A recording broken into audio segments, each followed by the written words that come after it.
web, di ba? So talagang nahasa ako doon. At saka nakakatuwa kasi before, pinapanood ko lang yung Chicks to Chicks. Pagkatapos eventually, napunta ako doon. That lasted for 12 years. Ganun po katagal. Oo, ganun katagal ang mga TV shows. Pero bukod po sa acting ni Miss Carmi, Ate Ses, naging sikat na sikat din po dati Tita Carmi yung Tonight with Kids. Oh yes, kami ni Broderick Paulate. Grabe yun. Tangga talaga kung Ay, saan. oo. Hindi ako kumakain yan. Kakain lang ako after ng show, pagkatapos mag-diet na naman. Parang wala pa rin pinagbago kung kayo Miss Carmi. Yung wala ko Pero noon, hindi pa uso yung mga hair extension. Buhok ko lahat yan. Big hair. Tsaka Ate Ses, si Tita Carmi darating ng set na naka-rollers talaga. Para pagka-start niya, buong-buong siya. Talaga? Yes, oo, naka-ready.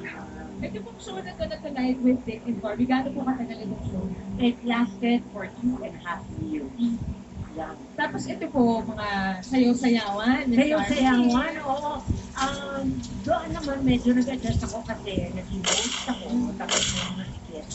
And then yung sayaw, ang mahirap, at saka yung singing. So they asked me to have a voice singer, pero sinabi ko na, no, I would love to learn how to sing. So nag-aaral talaga ako na kumanta. Pagkatapos yung sayaw, napakahirap din.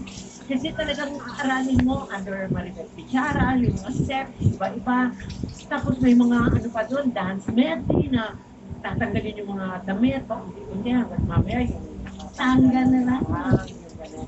Pero they call me Barbie doll of the Philippines. Ang may alitin na siya ko, mga mukha. Parang pwede pa rin po hanggang ngayon. Oo, pwede pa rin.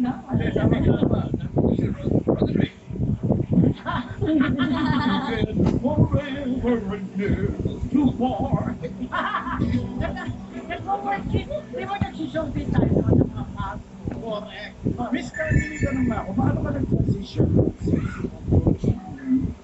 to more serious roles? Naging favorite ka ni Tino Bro. Yes. Actually, hindi pa ako nag-acting workshop noon. Pero kaya lang, nag-start ako kay Direk Lilo Broca noon. Comedy. Si Ate Guy, at saka si Boyet. So ngayon, girlfriend ako ni Christopher De Leon sa pelikula. Alam mo, ang hindi ninyo alam, nung nag-premiere night, dahil ako ang kalaban ni Ate Guy noon, Diyos ko, sinapunutan ako ng mga fans. Bakit na naman na ako? Sinapunutan ako, my God. Sinapunutan ka with your big hair? Buwakang bata ako. Alam mo, wala ko naging favorite na ako. Hanggat sa sinasama niya ako, sinasama niya ako sa mga festival kahit hindi mo na kasama. Pero, ang isa sa mga favorite ko, Pananayaw. hindi yung ako yung,